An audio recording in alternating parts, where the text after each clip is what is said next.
You knew that was coming, didn't you? I almost always open my videos with a little bit of that Wookiee. So, hey, I'm going to do a couple of short ones here. Hopefully it's short. You know how I like to ramble. You know, I just like the sound of my voice. Don't you? Isn't it soothing and interesting? And don't you feel like you're getting smarter, at least about Star Wars? Or perhaps dumber? Well, that's a good way to start the video. I like my monologues. Not all of them, but anyway. I'm going to do a little Six Figures episode with a bonus, because when I ordered these figures right here, these ones all came in a box from an eBayer. And I know it's really hard for you to see. I'm going to put this R2-D2 behind these guys for a moment. Since we're talking about Duroids, can you even see those guys? You can't see them at all, can you? Let's turn R2 around backwards, see if that helps you see what I'm seeing. Now that kind of shows them up a little bit better. How about I just kind of, I can lean that on there for the moment. I'm not going to leave it on there. I'm just doing that so as I put these on there, you can see them. Maybe I'll figure something else out between now and next video. Like I used to have like a piece of plastic here that I would put behind stuff. But so I ordered a droid lot off of eBay, and the number one complete figure that came in this kit was this guy right here from the comic book 2-pack. That was the cartoon version of R2, so he's got a dull white head instead of a silver one. So there's like a slight difference in the color.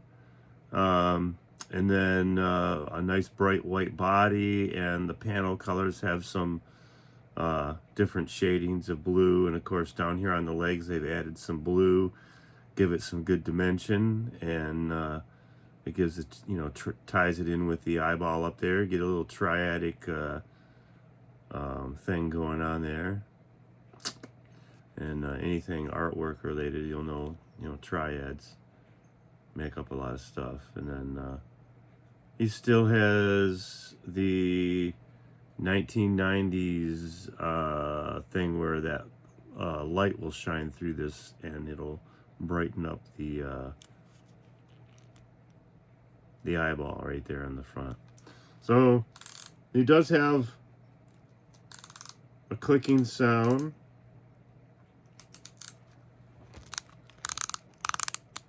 So it's reminiscent of the original. So that's kind of cool. Standard, you know what I think is, oh, I am correct here. So if you turn it the opposite direction, there, you can get rid of the middle leg. See?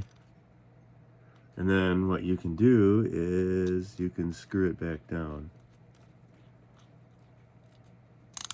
until it clicks. So I am a huge fan of the R2 unit because I loved that. I just loved the way he got around on the three legs, and just the idea that there would be thousands of these things just roaming around doing whatever they wanted to do. Almost like pets, but useful, intelligent pets, you know.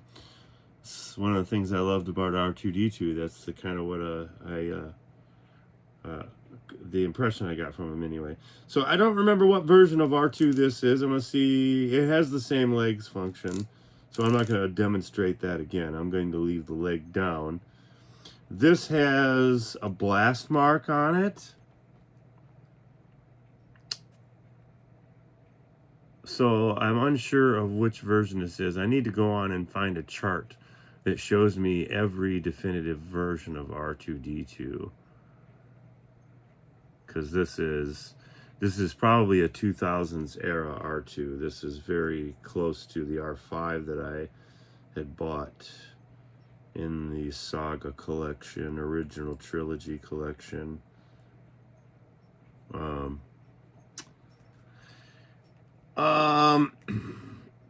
But he's got a blast mark on him, which makes me think it could be A New Hope or Return of the Jedi, I'm thinking. And I could be wrong on that too, because he gets shot a lot.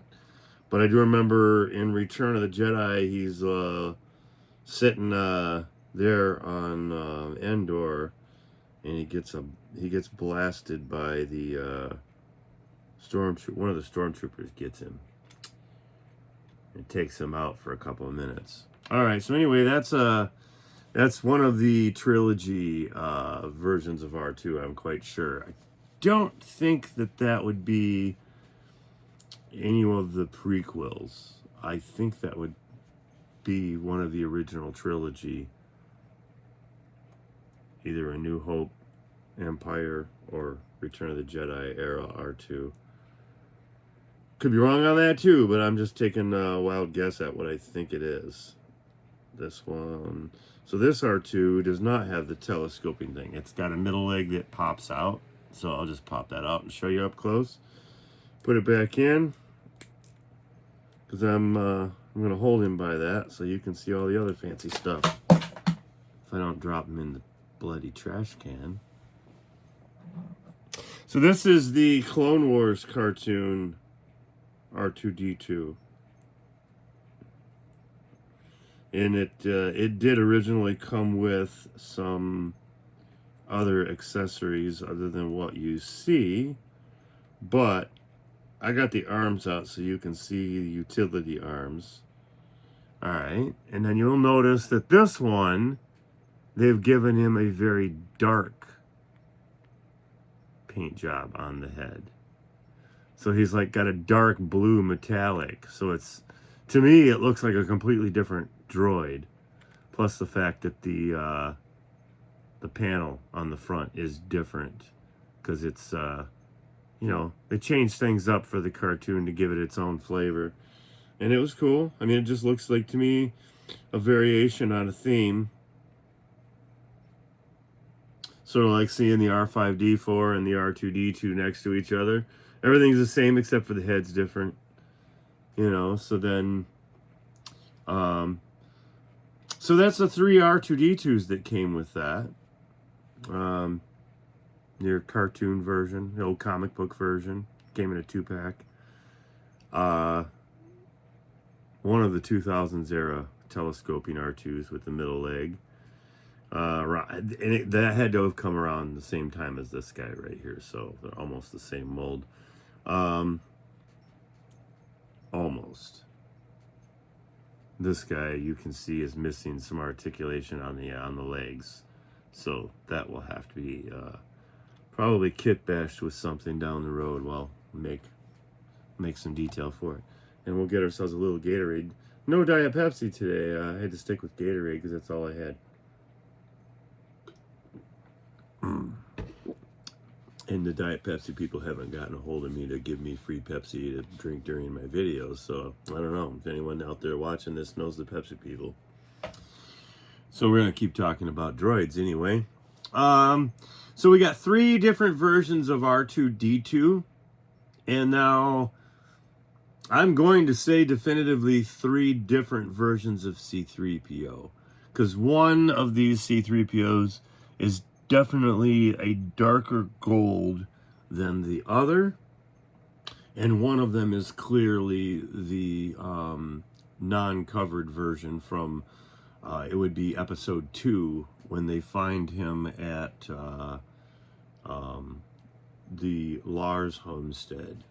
So I'm going to show him first. And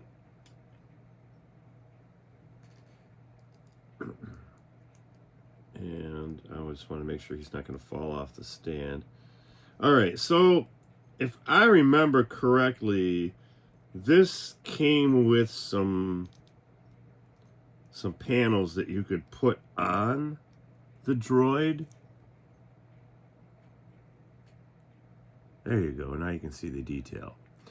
If I remember correctly, he came with some panels, and you could cover him back up on the front, but it was just enough to be able to see what he looked like underneath of all that. And I thought, you know, we all know this is supposed to be C-3PO, but, you know, if I give him a little bit of some paint apps, I know he's got a lot of detail going on now, but I mean, I think maybe I could do some paint apps to make it definitively a different droid.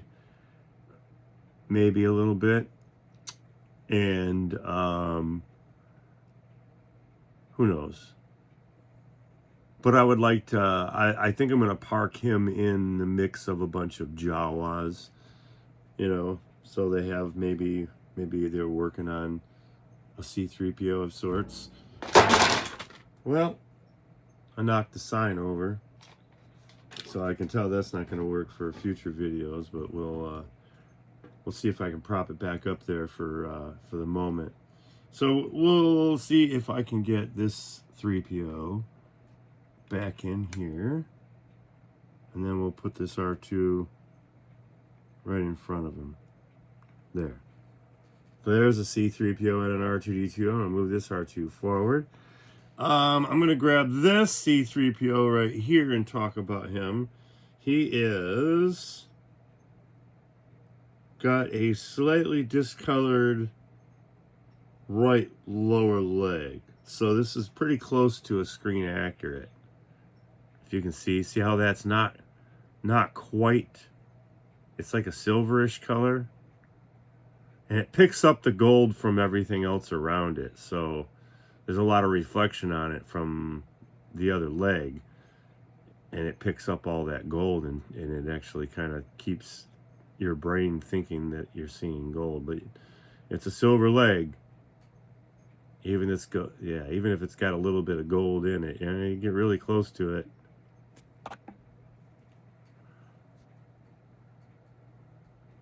You can just see.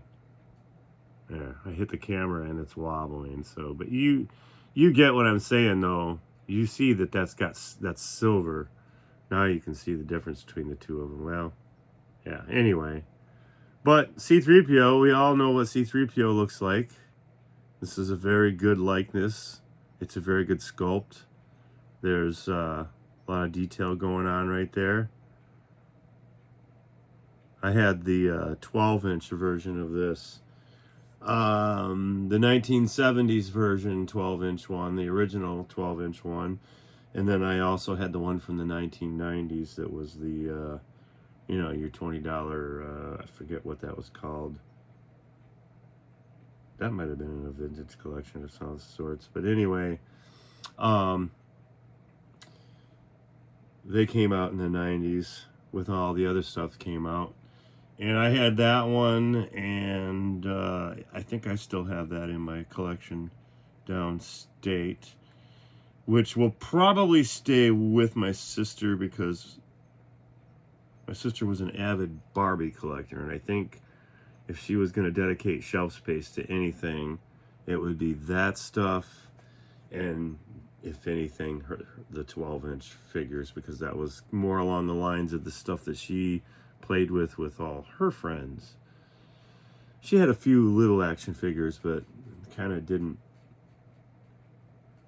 she didn't take hers out. She kept hers tucked away where they wouldn't get destroyed. And I don't blame her, because we were tough on our action figures. So there's another C-3PO, and this one, to me, I'm going to look at this just up close to me for the moment. This one doesn't appear to have any discoloration in this other leg. Maybe slightly. But I don't know. I guess you tell me if you think it's different. To me, those legs look like they're the same color.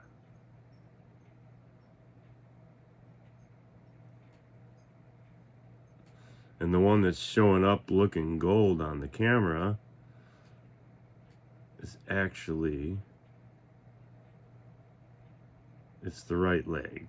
Now, the right leg is the leg that's supposed to be silver, but that's the one that is the most gold out of those two legs. It's just that the right leg has a silver kneecap, So I'm not sure what that's all about.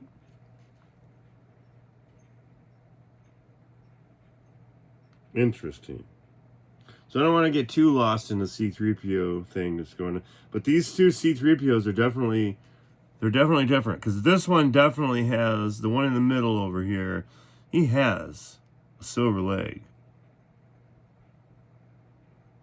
And then this one does not. So to me, what that reminds me of, it reminds me of the two C-3POs that were protocol droids that were in the very beginning of A New Hope. And one was very gold with a silver right leg, bottom calf and foot, silver, some magnitude of that mix.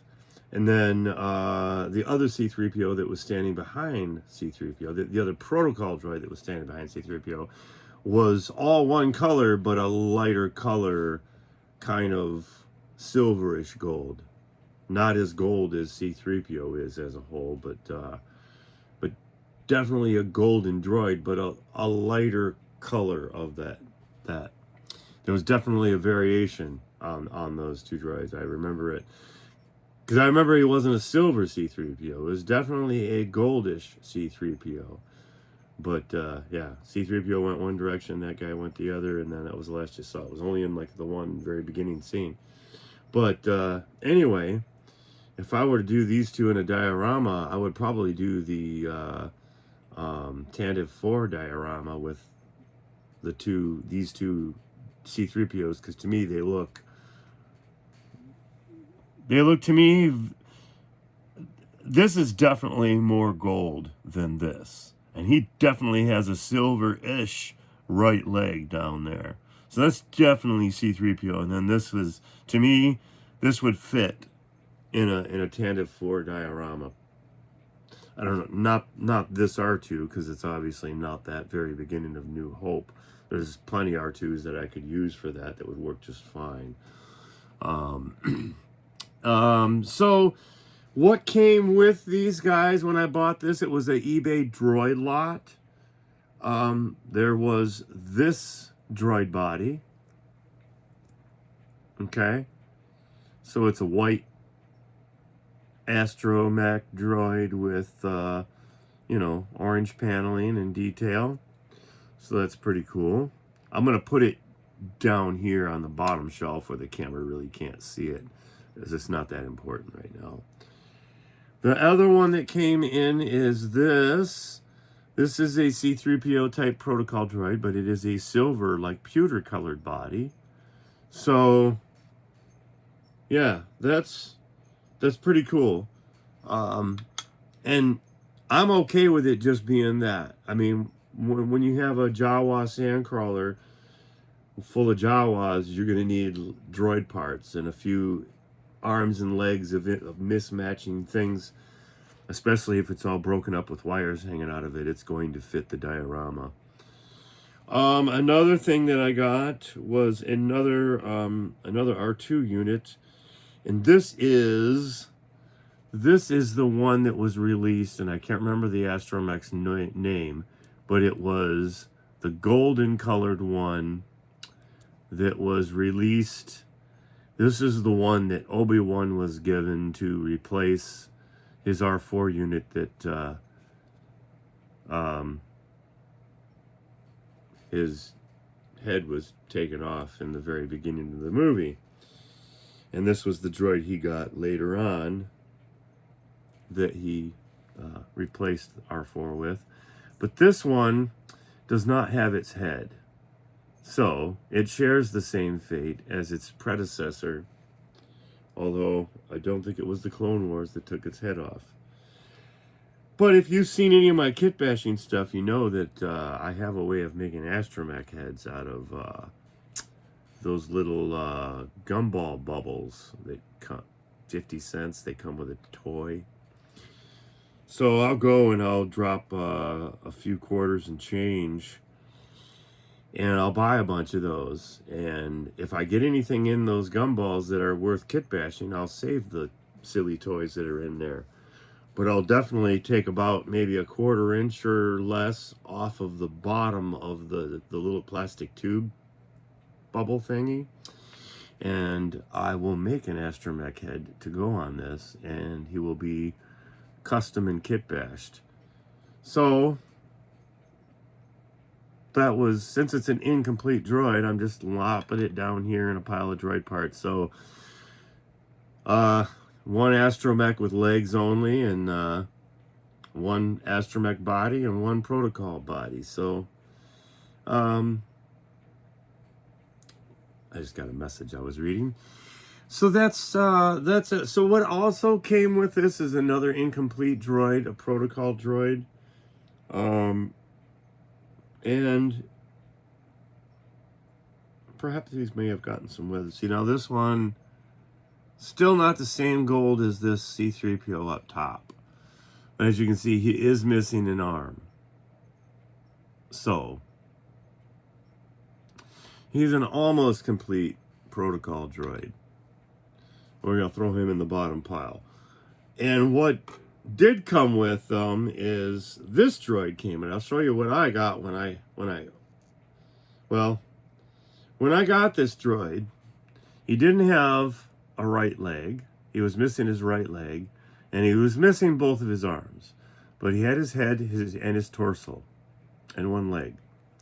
So I got on eBay, and for just a few bucks, I was able to locate somebody that had a whole bunch of these arms and legs and heads and stuff. And he only had a handful of the parts left, but he did have the leg I needed, and he had a pair of arms. And that was enough for me. So I now have a complete droid, and I can't remember what the hell this droid's name is. I plan on putting him up with my HK-87 droids. And I think I'm going to put some sort of a shoulder cloak on him to get him to fit in with those droids, and I'll give him one of their staffs. So this guy, I am going to sit right up here behind. Oh, there we go. He fits up there. So if it fits, it ships. I hope I don't knock this over. So that's good. I'm going to call this a video. It's 20 minutes. We'll call that good. And stay tuned for the next one, because I'm gonna go down my table here and fill this little guy here full of action figures. And then I'm going to wipe it clean and fill it with more action figures. And dump these guys in a bucket as I'm doing it. Because I'm going to take some of these action figures in the house and start working on my diorama. Even more so. But that's the end of this video. I hope you enjoyed it. 6 figures edition, R2 and C-3PO edition with our special guest, something droid. I can tell you he was from the Build-A-Droid series. And that was a series of action figures where you got one part of a droid, and then you had to go collect enough action figures to have enough parts to build the droid. So, you know, if you were into it, you're into it. Most people were like, eh. I got out of it right about the time they were doing that. I just was like, okay, I can see where this is going. Me not being able to pay rent or buy food because I spent all my money on Star Wars. So I decided to stop collecting to save myself some embarrassment. And I didn't learn my lesson because I'm back at it. What are you going to do? All right. See you next time.